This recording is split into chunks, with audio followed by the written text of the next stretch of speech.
Par tous les moyens, l'avocat de Cédric Jubilard tente de disculper son client. Alors qu'une deuxième demande de remise en liberté vient d'être rejetée par la justice, le 2 septembre 2021, Mehallari développait sa version des faits à Midi Libre dans une interview datée du 30 août 2021, le pénaliste s'irrite une énième fois du travail des enquêteurs, qui d'après lui n'ont pas assez exploré d'autres pistes. Ils n'ont travaillé que dans l'unique objectif monomaniaque de la culpabilité du mari. Ils n'ont sérieusement pas écarté le reste, regrettait Mehallari au quotidien régional. Il continue d'évoquer les autres hypothèses qui auraient pu mener à la mort de Delphine Jubilard. Il y a aussi ce véhicule qui reste stationné avec le plafonnier allumé, cette voiture qui passe devant la pharmacie tellement vite qu'on n'arrive pas à identifier son immatriculation, les sites de rencontres. Beaucoup de choses n'ont pas été exploitées, développe-t-il.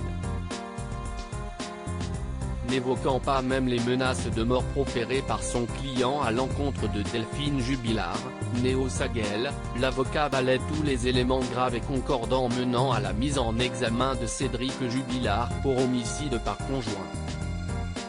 Mehallari révèle également que son client ne se serait pas vraiment rendu sur une application de rencontre le soir de la disparition de son épouse, comme le prouvait pourtant l'étude des données téléphoniques.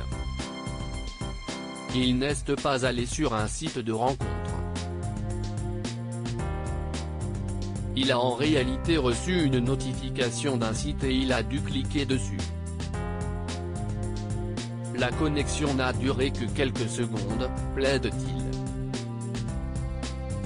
Quant au fait qu'il a réussi à retrouver l'amour aussi vite avec Séverine, rencontrée lors d'une battue pour retrouver la mère de ses enfants, mais quel était le délai de carence raisonnable en deçà duquel il était indécent qu'il puisse retrouver quelqu'un?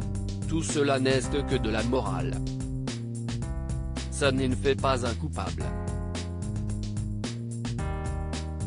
Mehallari a déjà fait appel concernant la demande de remise en liberté de Cédric Jubilard, rejetée en première instance.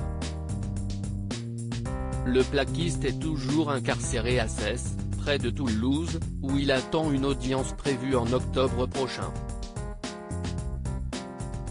Il reste présumé innocent des faits reprochés jusqu'à la fermeture du dossier.